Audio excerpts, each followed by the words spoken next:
5ই অগস্টের আগে জুলাই বিপ্লবের কমিটমেন্ট এবং স্পিরিটটা আমাদের কি ছিল? কারণ আমরা খুব আত্মভোলা, মন ভোলা জাতি এবং মানুষ। 1971 সালেও একটা রক্তক্ষয়ী মুক্তিযুদ্ধের মধ্যে দিয়ে, সংগ্রামের মধ্যে দিয়ে আমরা একটা স্বাধীন সার্বভৌম ভূখণ্ড পেয়েছি।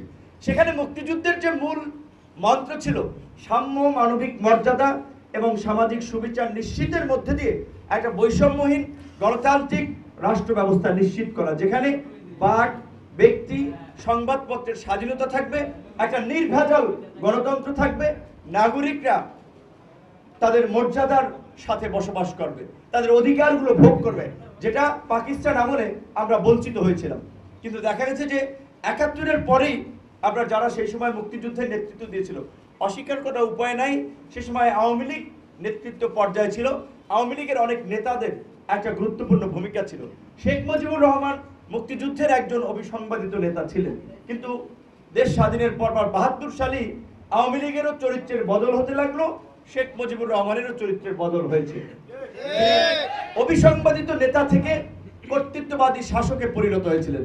আওয়ামী লীগ মুক্তিযুদ্ধের সেই অংশগ্রহণকারী দল সংগঠিত করেছিলেন, সেই দল থেকে তারা একটা বাকশালী দলে পরিণত করেছিল, যেই গণতান্ত্রিক আকাঙ্ক্ষা থেকে মুক্তিযুদ্ধ হয়েছিল তারা সমস্ত দল বিলুপ্ত করে একদলীয় শাসন বাকশাল কায়েম করেছিল, যেখানে পরিষ্কারভাবে বলা ছিল বাক, ব্যক্তি এবং সংবাদপত্রের স্বাধীনতা। সে 4টি পছন্দের সংবাদপত্র রেখে সমস্ত পত্রপত্রিকাগুলো ব্যান করে দিয়েছিল, যার পরিণতি হয়েছিল শেখ মুজিবুর রহমানের করুণ মৃত্যু এবং আওয়ামী লীগের নির্মম নিষ্ঠুর পতন। সেই 75 থেকে 96, 21 বছর পরে আবার কোনোভাবে তাদের পাপ জনগণ মাফ করে দিয়েছিল, ক্ষমতা এসেছিল। কিন্তু ওই যে কথা আছে আমাদের, চোরায় নাহি শুনে ধর্মের কাহিনী। তো এই যে তাদের বাকশালী চরিত্র, এই 21 বছরেও সেই জেনেটিক্যাল ক্যারেক্টার থেকে তারা বের হতে পারে নাই। কাজেই সেই 96-তে ক্ষমতা এসে সেটা একটু স্বরূপ দেখানোর চেষ্টা করেছে। সর্বশেষ 2008 সালে এই 15 বছর 16 বছর টানা ক্ষমতায় থেকে বাকশালী থেকে তারা আরো ভয়ঙ্কর হয়ে উঠেছে, যেই কারণে একটা স্বাধীন সার্বভৌম গণতান্ত্রিক রাষ্ট্রের সরকার ক্ষমতায় থাকার জন্য হেলিকপ্টার থেকে আইন শৃঙ্খলা বাহিনীকে দিয়ে জনগণের উপরে গুলি চালায়, বাসার ছাদ থেকে গুলি চালায় এবং নিজের দেশের জনগণকে হত্যা করার জন্য একটা প্রতিবেশী রাষ্ট্রের সহযোগিতা চায়। বেশি পাকা টমেটো আর সিক্রেট রেসিপির কম্বিনেশনে তৈরি প্রাণ সস, সসের বস।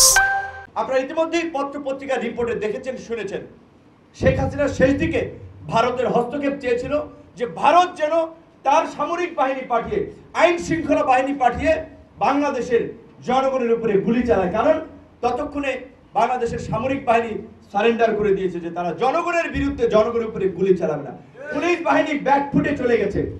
জনগণের এত গণজাগরণ রাজপথে যেভাবে নেমে এসেছিল, তাতে পুলিশ এবং অন্যান্য আইন শৃঙ্খলা বাহিনী দেশের মধ্যে তারা বুঝতে পেরেছিল এর বিপরীতে গিয়ে আমরা টিকতে পারবো না। তখন তিনি ভারতের সহযোগিতা চেয়েছিলেন। তিনি যাওয়ার আগ পর্যন্ত, ওই 45 মিনিটের আগ পর্যন্ত অনড় ছিলেন যে কয়েক হাজার মানুষ মরে মরুক, তিনি ক্ষমতায় থাকবেনই। তো এই ধরনের একটা দৈত্য দানবীয় শাসনকে আমরা হটাতে পেরেছি। এটা কোনো একক ব্যক্তি, দল, সংগঠন পারে নাই, তাদের কৃতিত্ব হয় নাই, ছাত্রদের কারণে হয় নাই, রাজনৈতিক দলের কারণে হয় নাই, আমার কারণে হয় নাই, আপনাদের কারণে হয় নাই, আমাদের সকলের সম্মিলিত প্রচেষ্টা এবং আল্লাহর রহমত। আল্লাহর রহমত ছাড়া এটা সম্ভব হতো না। রাজনৈতিক দলগুলো তো 16 বছর আন্দোলন করেছিল গণতন্ত্রের জন্য, ভোটের জন্য। রাজনৈতিক দলের সেই আন্দোলন হালে পানি পায় নাই, জনগণকে সম্পৃক্ত করতে পারে নাই।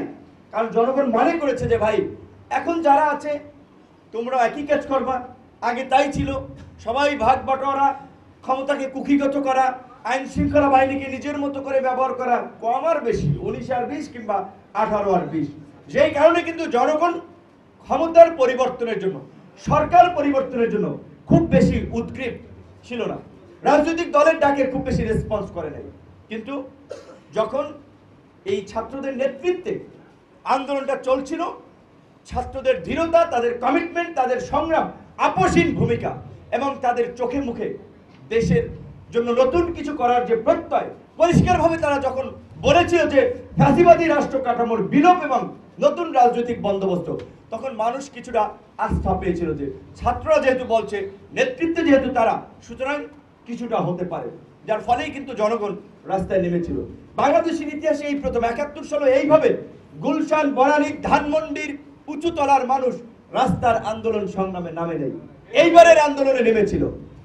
কারণ সকলের মধ্যেই এই আকাঙ্ক্ষাটা তৈরি হয়েছিল যে না, আসলে যেভাবে এই রাষ্ট্র চলছে এভাবে একটা দেশ চলতে পারে না, এই রাষ্ট্রের পরিবর্তন দরকার।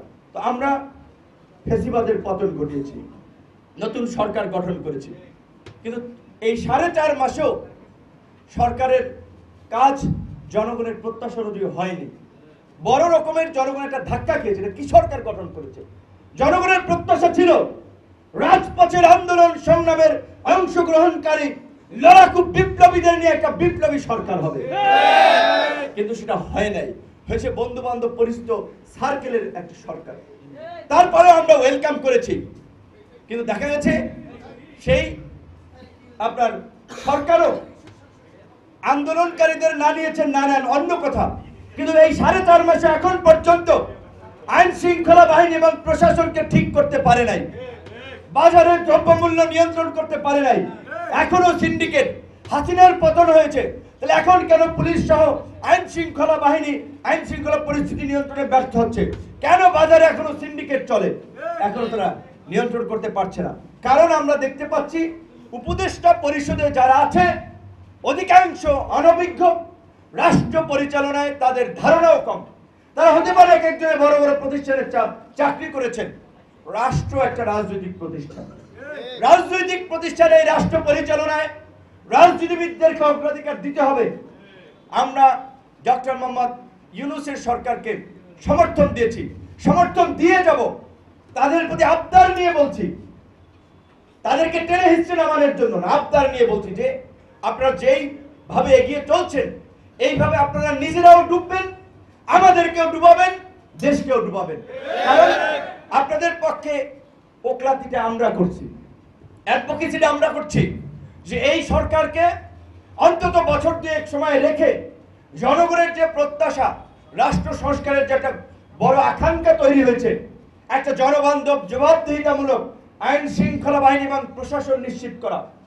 প্রশাসনের মধ্যে লক্ষ্য করবেন এখন ইতিমধ্যেই ৭০ থেকে ৭৫% প্রশাসনের লোক একদিকে ঝুঁকে গেছে যে অমুক দল ক্ষমতা আসতেছে, কাজী তাদের সাথে, তাদের নেতাদের সাথে এখনই খাতিল রেখে পরবর্তী প্রমোশন নিশ্চিত করতে হবে।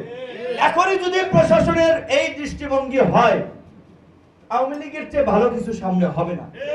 কাজে এই জন্য বলছি, এই যে প্রশাসনের মধ্যে যে দলদাস মনোবৃত্তি, প্রশাসনের মধ্যে যে দলীয় দৃষ্টিভঙ্গি, সেই দৃষ্টিভঙ্গির পরিবর্তন হয় নাই। পুরো প্রশাসনকে ঢেলে সাজাতে হবে, বাজার নিয়ন্ত্রণ করতে হবে।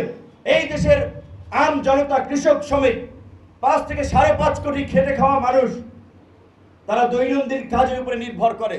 চালের দামটা বেড়ে গেলে তাদের কষ্ট হয়, পেঁয়াজের দাম, ডালের দাম, আলুর দাম বাড়লে তাদের গায়ে আঘাত লাগে।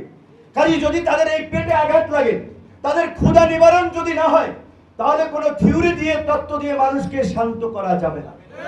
এই যে রাষ্ট্র সংস্কার, এগুলো জনগণ মানবে না যদি আমরা বাজার নিয়ন্ত্রণ করতে না পারি, বেকারত্ব নিরসনে নতুন কর্মসংস্থান সৃষ্টি না করতে পারি, আইন শৃঙ্খলা বাহিনী যদি স্বাভাবিক করতে না পারি। কিন্তু সরকার এখন পর্যন্ত এখানে পারছে না। তারপরে আমরা বলছি যে আমরা আরো কিছুদিন ধৈর্য ধরতে চাই। হাসিনার আমলে 16 বছর হাসিনার ফ্যাসিবাদের জাতাকলে পিষ্ট হয়েও সহ্য করেছি না। যদি এই জুলাই আগস্টে পতন না হতো, আরো কিছুদিন থাকতো না, থাকতো। কাজে একটু ধৈর্য ধরতে হবে। এখনই যদি আমরা বলি আবার ভোটাধিকারের জন্য আবার 5ই আগস্ট ঘটাতে হবে, না,